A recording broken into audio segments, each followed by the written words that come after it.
السلام عليكم. انا بصراحه مش عارف ابدا اجيبها منين، ولا اقول ايه ولا اعيد ايه. انا زعلان، انا زملكاوي وزعلان، لان انا هحكيه لك النهارده على اللي الاهلي عمله والفرص اللي ضيعها. انت هتزعل معايا. شيء مغزي. دي مش لعيبه، دول داخلين يجلونوا في الملعب. دول واكلين معرفش بقى شوسي وبوسي في امريكا. عاملين بقى ايه اللي بيعملوه ده؟ دول لاعبوا ولا لاعبي النادي الاهلي؟ لا، ما اعتقدش. ما اعتقدش ان دولت بيلعبوا في النادي الاهلي. ما اعتقدش ان اللاعيبه دي بتاخد ملايين، ملايين الدولارات كل سنه ولا كل شهر بالمليون دولار. زيزو واخد 80 مليون يعني في الشهر، بياخد ملايين. اهلي النهارده في الشوط الاول بدا 10 دقيقه، 10 20 30 لسه هنخش. يا جدع احنا لسه هنخش. جا جا دخل فيها هدفين. ده هدفين كده بقى بتصعبها على نفسك خالص. قلت يا اخي معلش، معلش، في الشوط التاني هيعوضوا. من سوء حظ الاهلي ان هو ما عندوش حظ، من سوء حظه ان هو ما عندوش حظ. اللعيبه نازله تهزر، نازلين يهزروا، لا بساطه عدله. الماتش اتوقف شويه بسبب احوال جويه وطقس ومش عارف ايه. قلنا يا اخي المدير بتاع الفني يتكلم معاهم، يقول لهم اي حاجه مثلا يا جماعه اعملوا وخلوا اضغطوا. قلت بقى هيلعبوا. اتفاجئ ان اللعيبه لا بتلعب ولا بتخلي، وعماله تهزر وعماله منطقه الدفاع تطلع تهاجم، يجي فيهم هجمه مرتده يرجعوا يبطلوا، ما يعرفوش يطلعوا يهاجموا تاني، ما يعرفوش يعملوا مرتده، يجي يشوط الكوره يعمل لك بقى كده. ايه انت بتعمل ايه؟ يجي يشوط الكوره بيستقبلها اهو، اهو كده. يا عم انت بتعملوا ايه يا جماعه؟ انتوا بتلعبوا في كاس العالم للانديه، ما بتلعبوش امام الزمالك. لو امام الزمالك براحتك هتطلعوا متعادلين وماتش عادي وخلاص، مش بطوله يعني. واحنا عارفين الاهلي مره يهزم الزمالك، مره مش عارف كده، ماشيه كده. يبقى احنا بقى بنشوف في كاس العالم للانديه النهارده مباراه، اسوأ مباراه شفتها في الموسم كله للنادي الاهلي. طب ليه اسوأ مباراه؟ لان انت بتلعب في بطوله بتخرج منها بدري بدري، والله لسه بدري والايام بتجري يا نادي الاهلي.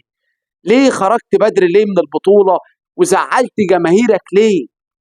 ليه يا لاعيبه اللي بتاخدوا ملايين الدولارات، ملايين كل شهر، بتزعلوا جمهور في جميع انحاء العالم؟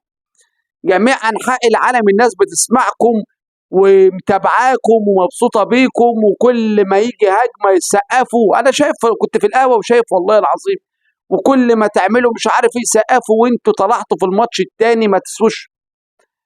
ماتش سيء، لا بساطه عدله، لا في دفاع، لا في هجوم، فيش فلوس بتندفع بس.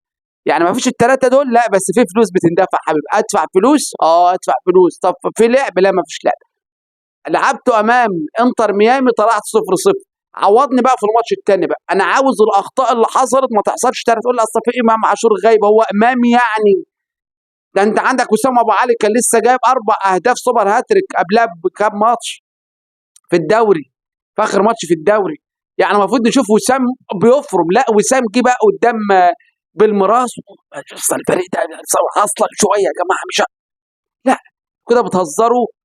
وانا بقول ان لاعبو النادي الاهلي يستحقوا جزاء كبير كبير كبير الى اقصى حد، مش مليون ويتخصم من كل لاعب ربع العقد بتاعه.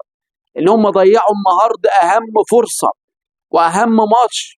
ضيعوا النهارده ماتش ما يضيعش، ماتش مش هيتعوض. ليه يا لعيبه؟ ده انتوا بتاخدوا ملايين كل شهر يا راجل. مزعلين الناس اللي بتتفرج علينا دي، مزعلين الناس ليه؟ ماتش سيء، سيء جدا. ما تزعلوش، تزعلوش، بس اطمنوا، لان النادي الاهلي قادر ان هو يرجع ويعوضكم، بس بقى قدام بقى بعد كذا سنه بقى لما يخش البطوله تاني. ماتش انا بقول الجماهير تهدف في اي ماتش او اي مكان، المهم احنا عاوزين اللاعيبه كلها يتخصم منها فلوس. لعيبه متمتعه قاعده في فندق 15 نجمه مش 5 نجوم. ده انت تحط نجوم كده ما تعدهاش، ودماغهم رايقه. يا جدعان فوق، فوقوا، انتوا بتلعبوا في ماتش مهم. لا يفوقوا ليه؟ لا يفوقوا ليه اللعيبه؟ ما يفوقوش يابا، احنا اللي نفوق بس. ماتش سيء جدا. مش عارف اقول ايه تاني بصراحه، ما عادش عندي كلام اقول ايه.